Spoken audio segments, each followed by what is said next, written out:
Welcome to the First Responders Podcast, the podcast about first responders, made by first responders. Now for your host, Brian Miller, a retired first responder with over 25 years of experience. All right, you're back with the First Responders Podcast. My name is Brian. I'm your host. I am down in Buxton, North Carolina, sitting across the table from Captain Molly Greenwood from the Hatteras Island Ocean Rescue.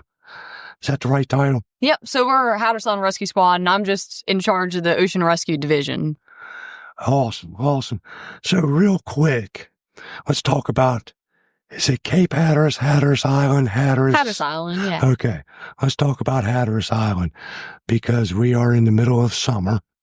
So tell me about the population. So our population goes up exponentially in the summer. Traffic, we don't have that many year-round residents. So we have a lot of people that, either live here just for the summer or we have weekly rentals. So every week we get a new group of people and it's all of our vacation homes here are booked. So it just grows and grows. It's insane. I was with Chief Collins the other day and we talked about the traffic. And one of the things that I talked to you about at the very beginning was I was surprised that you guys have rescue vehicles. Mm-hmm. Because when you think about ocean rescue, you think about Baywatch, the little floaties hanging the guys running down the beach. But you guys are into so much more than that. She has shown me so much this morning. I don't even know where to start. So tell me a little bit about Captain Greenwood. Give me a little bit of background information on you. So I moved down here in high school and I really wanted a summer job on the beach. And that's really where I got into it. I started working summers for Ocean Rescue and then I actually decided to join the rescue squad, which is, volunteer organization year round. And I went to college at NC State, go Pack. And I'm a Tar Heel fan, so we can't talk anymore. And then I decided to come back home after I got out of college and decided to continue Ocean Rescue. I worked EMS, but yeah, I'm still doing it after 5 years and just overseeing the program. And it's something I really enjoy, and not just the ocean rescue side of things, but the volunteer basis of the rescue squad itself, vehicle extrication, searches, not just water. Well, that's the thing that amazes me about it. Volunteer. Mm-hmm. You guys, if you go up north, up where I'm from in Virginia Beach and Chesapeake, you guys would be making $70,000, $80,000 a year. Yeah. And you guys do it for next to nothing.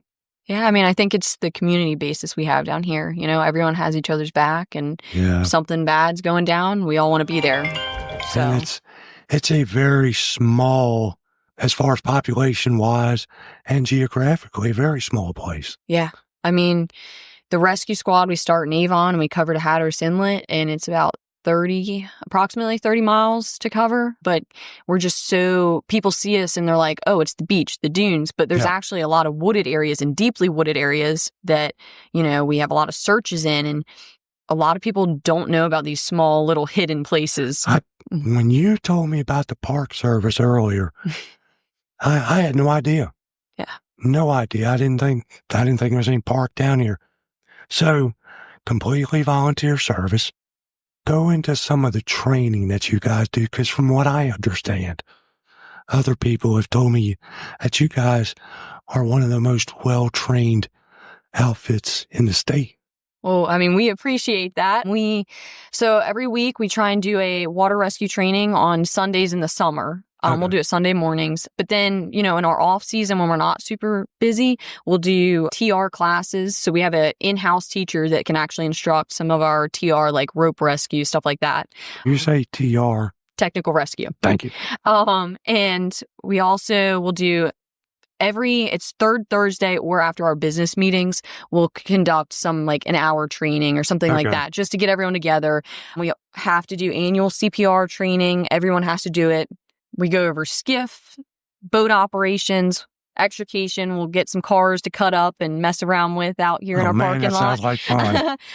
And pretty much following along the technical rescue outline. So we'll do a lot of training with that in the wintertime. Summer, most of our focus is water rescue since 90% of our call volume is water rescue in the summer. So on an average, and I hate to use the word average when I talk about the stuff that we do, because for you and I, it's average, but those 9 to 5 folks, on an average day, average week, how many water rescues do y'all do? Probably on an average day. This is going to include, of course, paged and unpaged because we are patrolling. I'd say we probably do on a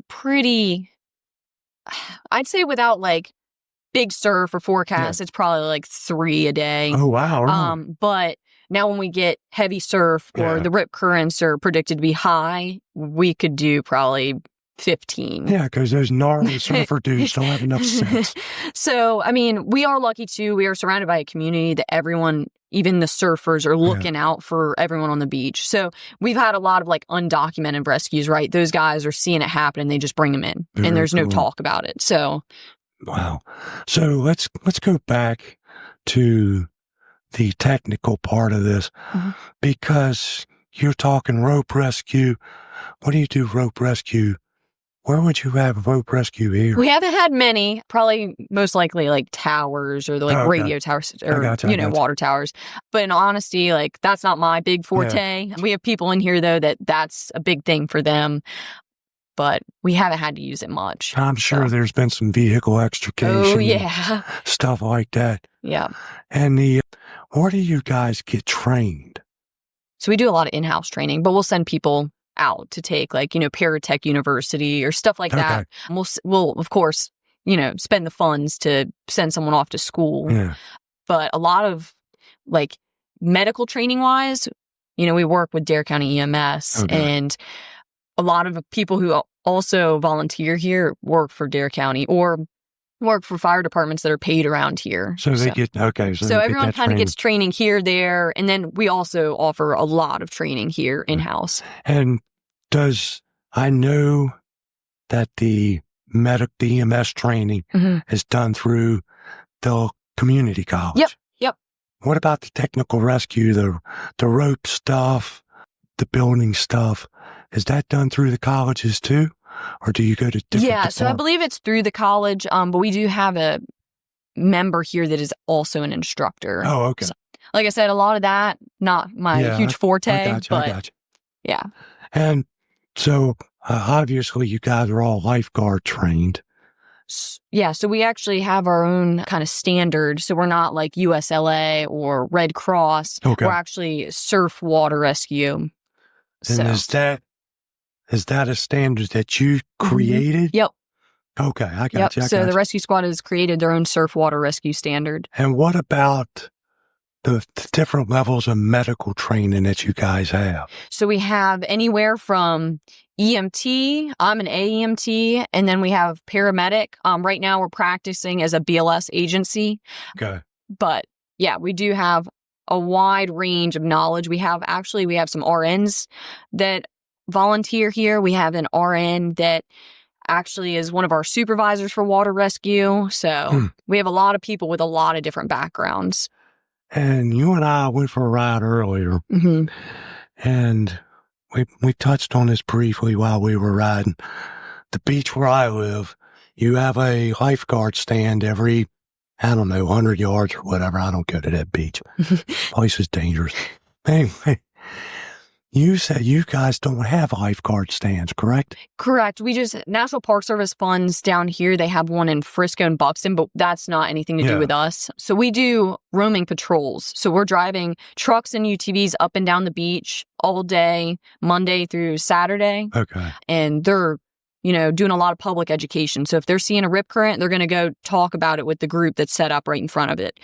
Or we fly flags off of our trucks depending on the rip current risk. Okay, I got so that gives a chance for the public to interact with us too. Wow, that's because I like the public education aspect of it, stopping and talking to the people. Well, and it makes our days go by faster too. Yeah, it does. I've never been a lifeguard, but I can imagine sitting up in a stand like that. I'm not a sit still kind of guy, and From what I know of you from the last couple of hours, I don't think you or anybody work here.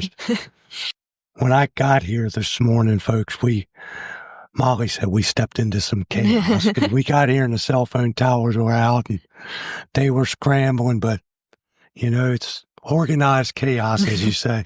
Yeah. So it wasn't chaotic at all. It's an orchestra. So let's talk about your shift. Okay.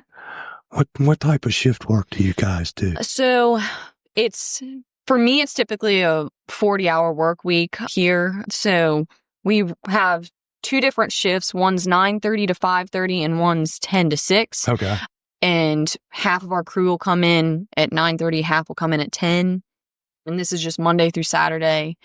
And we kind of just split from here right at 10 o'clock. And we're on the beach patrolling and talking to people and helping EMS. If there's a med call on or off the beach, we respond to anything around the island or vehicle extrications. So it's not just ocean rescue, even though that's kind of what we're paid for in the summer. But our volunteers also fill in. So. Like I told you, I was shocked to roll up here and see heavy rescue vehicles because, like I say, I thought about Baywatch. I had no clue. So if I walked out there on the beach right now, how many of your people am I going to see out there? So probably if you were up in Avon, you'd see 4 patrolling. Okay. And then down Frisco Hatteras, you'd see 4. We kind of split half and half just so we have the most beach covered. Gotcha. But yeah, they're always kind of moving back and forth. Avon Pier, they like to hang out at though, because that's where a big population is. Yeah. So you'll see them there a lot. Okay.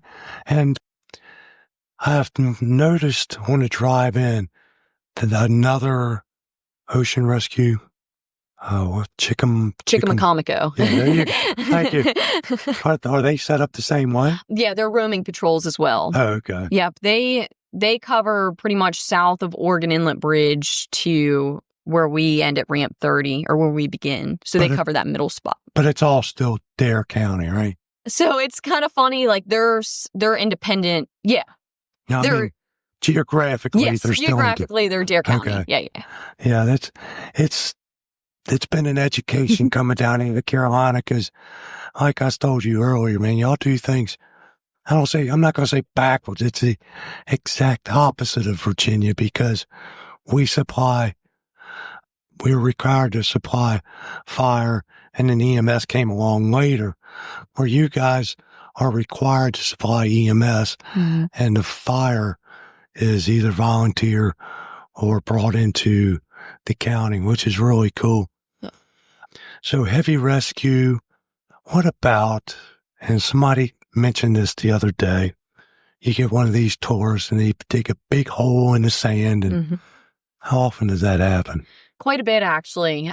We run into it on the beach, and of course, that's part of our public education. Don't dig holes to knee-deep length on the smallest person in your group. So it needs to be below knee length. And a lot of people argue about it, but, I'm pretty honest with people. I'm like, hey, we've had someone die 2 years ago. Oh, really? Oh, yeah. We had one collapse on someone, unfortunately. Oh, so, man. Yeah. I mean, and it happens all over the place, It's not just here, but, it's... that's never been, I'm going to dig a big hole and climb in it. And sometimes it's unfortunate and it's kids just playing around. Yeah. And we see it at home. These folks come to the beach because they don't grow up on the beach like you and I did. Yeah. And they don't know what can happen. Just like with the rip currents, Yeah. They don't know. I've actually never seen one because I'm not a big beach guy. I was as a kid, but we were usually fishing or crabbing or something like that. Yeah. But if you don't know what to look for, that's what I really like that you guys do is the education. Yeah. I wouldn't know a rip current if it tapped me on the shoulder. I don't expect people to, it's kind of one of those rare things. Like if you're not growing up around the beach, you're not going to be able to point one out, especially in our conditions. A lot of times you really have to know what you're looking for. So it's just public education is a huge thing for us because we can go out, we can point it to the family that's set up right in front of them. We can look, do you feel it when you're getting in? And we can kind of talk them through it. Now, do you have a public outreach? other than walking up and down the beach and talking to the crowds? So our Facebook page, we post every morning the conditions. But other than that, we'll do CPR classes, rip current classes upon request. I got you. Because, I don't know, a lot of the tourists come down. This is a big fishing destination, right? Yeah. When you get up to Nag's Head and Kill Devil Hills, that's where they're all hanging out on the beach. I mean, you could walk across the people. There's so many of them on the beach. Mm-hmm. But I haven't seen that down here today. No, it's a different population. So we have ORV beaches, which is where you can drive your vehicles on the beach. And a lot of those sections are, people that come here year after year, or the locals or fishermen. That's how they get out to surf fish. In front of the houses, that's where no vehicles can drive. And that's where a lot of our pedestrian traffic is. Oh, I got you. Talk to me real quick about your staffing. So our staffing, for our paid summer staffing, which was created just to kind of keep up with the uptake in calls in the summer, we have approximately 25 employees to cover that Monday through Saturday. But then our volunteer basis, we probably have close to 40 volunteers. So volunteers can show up even when our paid staffing's on duty to help out, give us a little more manpower. So we have a good amount of people. And what's nice about it too is our volunteers are spread out through each village. So Avon, Buxton, Frisco, Hatteras. So they could be closer to a call than even our paid staffing at times. So, but the volunteers, do they work a regular shift? They don't. So it's more of, if a call comes out, they go. Okay, because, I told you earlier, I started out with a volunteer rescue squad. Mm-hmm. And we had shifts. Of course, we were in the building with the ambulance. Yeah. And we had 12-hour shifts or 24-hour shifts, depending on what you wanted to work. Mm-hmm. And if, like with the fire department, they would sound the alarm if there's a fire, and we would go run into the station and grab the equipment. Yeah. If you see something out on the beach, how do you get notified? And will you have a volunteer respond if they're close? So, like if we're patrolling the beach? Yeah. So, a lot of times we'll call into our 911 center on the radio and let them know kind of what the situation is. Gotcha. And we can page it out, which would be alerting everyone else if we think we need more manpower. Okay. Now, say there's a water rescue dispatch on the beach and our water rescue team is already out there, our volunteers can still show up and, help with whatever medical or whatever side of things that they can help with. So if you have a visitor out there with the family and little Jimmy gets pulled out and they call 911, they'll first notify the guys that are on the ATVs. Well, our pager will go off, right? Oh, okay. And because we are integrated with the 911 system. Oh, so we're all notified by phone and pager and everything like that. And so our water rescue team's typically the first ones there just because they're already on the beach. They're already on. But our volunteers are also, notified by pager and everything. So they'll show up if needed. Very cool. Man, I'm blown away by how much y'all do. Well, and it's really cool because, like we were talking about, our members are so highly trained in different aspects. Yeah. And so, we have, most of our members have their own 800 radio, and they have all the medical bag and supplies that they would need to, handle a call until EMS got there, whatever. And we give all of our members equipment. So like if they are a part of, they've passed all the swimming requirements, then they'll be given fins and buoys and all the things that they need to execute a rescue on their own. I remember those days as a volunteer riding around with it on that mess in my car. We are a non-transport agency, though. So, we respond to a medical call. We wait until EMS gets there for them to transport. But you can still, like you said, you're an AEMT, right? Mm-hmm. Yeah. You can still start giving care or whatever until EMS gets there, and then they'll transport. Yep. Where's the closest hospital? Outer Banks Hospital in Nag's Head. So it's about an hour. Gosh. But we do have our own helicopter, I'm sure Chief Collins has gone over. So it is nice when we do have a higher acuity call, we may have to fly them out from here. So they'd probably be going to either Norfolk or Greenville. Yeah, they're on my list too. I'm going to try to get them in then get up there and talk to them, because that's, I think Chief said there's only a few counties in the country where they own the helicopter. And it's paramedic run. Yeah. Because it's not flight nurses. Yeah, that's insane. So, all right, well, trying to think of anything we haven't covered. I've seen so much, I wish I could just pull it out of my brain and put it in this microphone. Anyway, give me the last word on Dare County. What's going to keep you here? I think the community-based aspect really draws me in, and it's, the winter, fall, spring, when the population isn't very high, it is still beautiful here. I mean, you can get away from the beach. You can go in the woods, and it's peaceful. And it's very much, you hear the island time. We're on island time, and that is very true here. Yeah. Well, I've told you a couple of times today, I spend a lot of time in the Florida Keys, and it reminds me of the Florida Keys without the palm trees because of the geography. Yeah. But where are the woods at? So in Buxton, we actually have the coastal preserve, and then the National Park Service. We actually have some woods in there as well. So it's kind of hidden from people. People don't think about it. Well, and people aren't coming here to look for woods. Yeah, that's true too. And I mean, on the ride, I don't get down this far very often. My wife loves KDH and up that way, so that's usually as far as we go. But I know from most of my ride this morning, I looked either direction and all I saw was water. I didn't see any woods anywhere. Yeah. So I'll have to find the woods before I leave. Yeah, our geography is really weird because Highway 12, you can see, Ocean Sound most places, especially in between the villages. And then you get in the villages and you can actually get into some woods. So it's pretty nice, especially going on a run or. I tell you, you've educated me today, and I appreciate it. All right, young lady, well, I appreciate the time. I appreciate you sitting down here talking to me. And I know you said you're going to do something else down the road. Good luck in that. Thank you. But I think I'll always be able to find you here eventually. You will. I'll be here. All right, ladies and gentlemen, that was Captain Greenwood from Hatteras Ocean Rescue. Thanks for listening. Take care of yourselves, watch your six, and be good to each other. We'll talk to you down the road. You have been listening to the First Responders Podcast with your host, Brian Miller. Please tune in for future episodes of this podcast. Our podcast is dedicated to the men and women who serve the public as first responders. Thank you.